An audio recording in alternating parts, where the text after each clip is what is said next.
আমরা এখন special project তৈরির সর্বশেষ কাজটি করব। ফ্রি মেইল সার্ভিস এই নামে একটি প্রজেক্ট কিন্তু আমরা দেখেছিলাম nextboriশাল.com-এ। nextboriশাল.com-এর সার্ভারকে ব্যবহার করে এই প্রজেক্টটি আপনাদের সামনে উপস্থাপন করা হয়েছিল। সেই ফ্রি মেইল সার্ভিসকে আমরা এখন এই স্থানে ইমপ্লিমেন্ট করব। এটিও একইভাবে করব। ম্যাক্রোমিডিয়া ড্রিমওয়েভারে গিয়ে এই স্থানকে সিলেক্ট করে আমরা কোডে গেলে এই জায়গাতে আমরা পিএইচপি ইনক্লুড করে দেব। পিএইচপি ইনক্লুড করার আগে আমরা একটু কন্ট্যাক্ট ফর্মের ভিতরে, দুঃখিত, আমরা আমাদের স্পেশাল প্রজেক্টের ভিতরে ওই ফাইলটিকে কিংবা ফোল্ডারটিকে নিয়ে নিতে হবে। ফোল্ডারটির নাম হচ্ছে ফ্রি মেইল। এই ফোল্ডারটিকে আমরা কপি করে এর একটি কপি আমরা স্পেশাল প্রজেক্টের ভিতরে নিয়ে নিচ্ছি। এই ফোল্ডারের ভিতরে দুটি ফাইল আমরা দেখতে পাচ্ছি, যে একটা হচ্ছে সেন্ট প্রো আর একটি হচ্ছে ইন্ডেক্স। আমরা ইন্ডেক্স নামটিকে একটু চেঞ্জ দিচ্ছি, আমরা ফ্রি মেইল দিচ্ছি, freemail.php।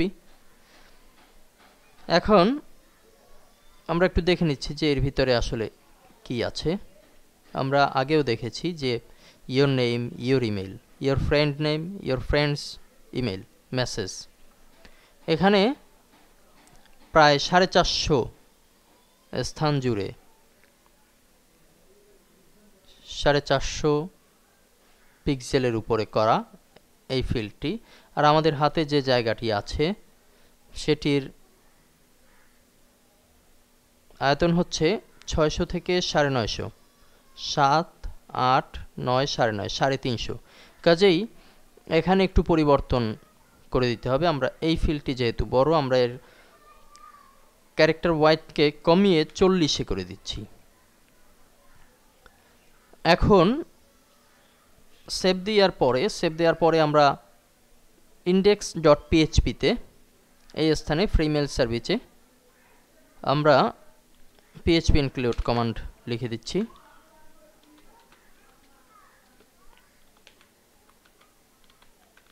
php include দুটি ফার্স্ট ব্র্যাকেট, ভিতরে দুটি ইনভার্টেড কমা, ব্র্যাকেটের শেষে ক্লোন কমা এবং php শেষ।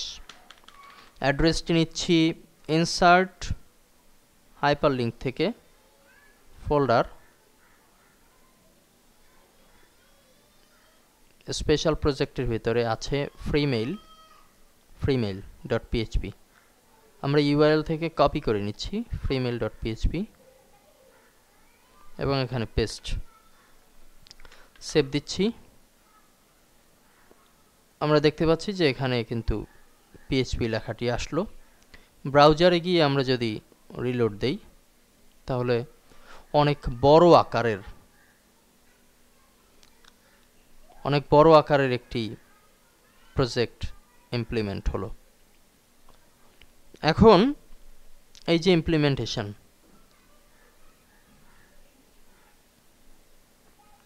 আমরা যদি সার্ভারে আমাদের টোটাল প্রজেক্টকে আপলোড করি স্পেশাল প্রজেক্ট নামে, তখন কিন্তু আমরা এই মেইল সিস্টেমকে ব্যবহার করতে পারবো। কেননা মেইল সিস্টেম ব্যবহারের জন্য আমরা নেক্সট বরিশালের সার্ভারকে ব্যবহার করেছিলাম। আমরা লোকাল হোস্ট থেকে এই সুবিধাটি খুব সহজেই কিন্তু পাবো না। আমরা ধীরে ধীরে দেখলাম যে আমাদের এই প্রজেক্টে আবারও কিন্তু সেই একই সমস্যা, স্পেশাল প্রজেক্ট। এখানে সেন্ড ফ্রি মেইল এটির যে সিএসএস ছিল সেটিকে চেঞ্জ করে দিচ্ছি একটু। কোডে গিয়ে freemail.php-র কোডে গিয়ে আমরা এখানে 02 লিখে দিচ্ছি, 02, এবং এখানে সেন্ড ফ্রি মেইল এই জায়গাতে আমরা স্টাইল ধরিয়ে দিচ্ছি, স্টাইল 02। রিলোড। পুরো প্রজেক্ট কিন্তু এখন আমাদের নিজেদের কারিকুলাম অনুযায়ী হলো। আমরা যেভাবে সাজাতে চেয়েছিলাম ঠিক সেভাবেই আছে। আমরা যদি চাই যে এটি একটু উপরে যাবে, উপরের দিকে থাকবে, তাহলে আমরা ম্যাক্রোমিডিয়া ড্রিমওয়েভারে index.php-তে গিয়ে আমরা এই যে ঘরটি আছে এই ঘরটির বার আমরা যদি টপে দেই, সেভ দিচ্ছি, রিলোড দেওয়ার সাথে সাথে কিন্তু ব্যাপারটি উপরে উঠে গেল। অর্থাৎ এখানে এই যে ঘরটি আছে এই ঘরের ভিতরে কার্সার রেখে আমরা নিচে ভার্টিক্যাল এটিকে যদি আমরা টপ করে দিই তাহলেই কিন্তু এই বিষয়টি ঘটবে। তেমনিভাবে find out your SSC result, এটিকেও আমরা এই ঘরে কার্সার রেখে ভার্টকে যদি টপ করে দেই এবং ফ্রি মেইলের জন্য এই ঘরে কার্সার রেখে ভার্টকে যদি টপ করে দেই, টোটাল সেভ দিলে আমরা রিলোড দিচ্ছি এবং এইভাবে আমাদের আউটলুককে পেয়ে যাচ্ছি। আমাদের আউটলুক এখন যেভাবে আছে এভাবে করেই কিন্তু আমরা একটি পিএইচপি ডেমোকে সৌন্দর্যমণ্ডিত করতে পারি।